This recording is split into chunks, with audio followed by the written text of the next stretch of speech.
Good evening. সেই একটা music দিচ্ছি। Hello everyone, good evening. এখন বাজে 8টা আর 8:05। 8টা, ও এক্স্যাক্ট টাইমটা বলতে হবে। এবার এখন 8:05 বাজে আর আজকে আমি বানাচ্ছি হচ্ছে দুধ পুলি। সেই জন্য আমার হাত থেকে অবস্থা দেখো, এটাকে আমি মাখাতে বসেছি। আর এটা হচ্ছে পুরটা দুধ পুলির। অনেকে ঘি দিয়ে বা নারকেল দিয়ে করে, অনেকে সন্দেশ কিনে আনে। আর আমরা তো এখানে তো সন্দেশ পাবো না, তো আমরা আমাদের মতো সন্দেশ বানিয়ে নিয়েছি। দিয়ে করে খোয়া ক্ষীর দিয়ে একটা সুন্দর মিষ্টি মিষ্টি একটা পুর বানায়। তো আমাদের এখানে তো খোয়া ক্ষীরও পাওয়া যায় না, সন্দেশও পাওয়া যায় না, নারকেল পাওয়া যায় কিন্তু দোকানটা অনেক দূরে। আজকে আর নারকেল কিনতে যাওয়ার মতো আমাদের টাইম ছিল না, ওই জন্য আমি বাড়িতে সন্দেশ বানিয়েছি। তো সন্দেশটা কী কী দিয়ে বানিয়েছি তোমরা যদি জানতে ইন্টারেস্ট হও তাহলে অবশ্যই জানাবে, তখন বলবো। এখন আর এমনিতে বলছি না, আগেটা ভালো করে মাখিয়ে নিই, তারপর তোমার সাথে আবার কথা হচ্ছে।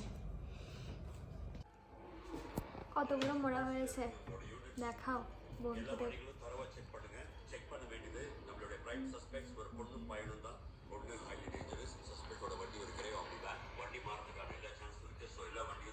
ম্যাডাম মাখাতে ব্যস্ত আছে।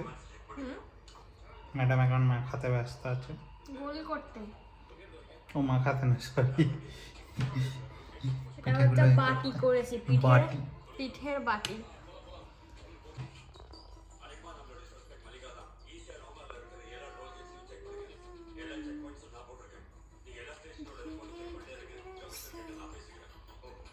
This is the type of mura. All pitas are ready for cooking. অনেকগুলো পিঠা হয়ে গেছে না? দুদিন ধরে তুমি একদিনেই 10টা 12টা খেয়ে নেবে? 10-12টা পিঠা খাওয়া কোনো ব্যাপার?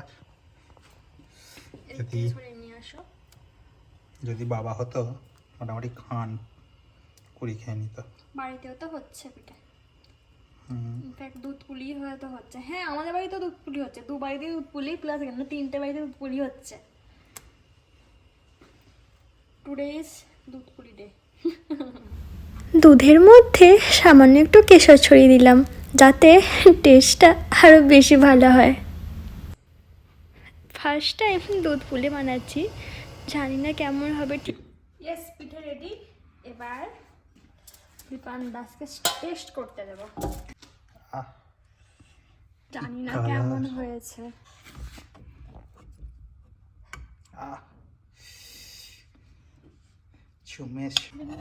নেদারল্যান্ডে আসার পর এই প্রথম বাড়িতে দুধ পুলি বানালাম।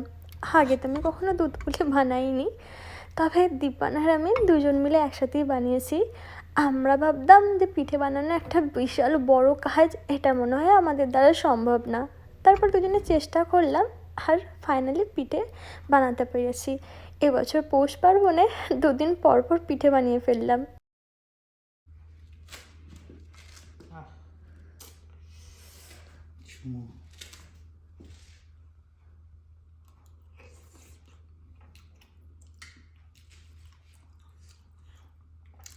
Just wow, really.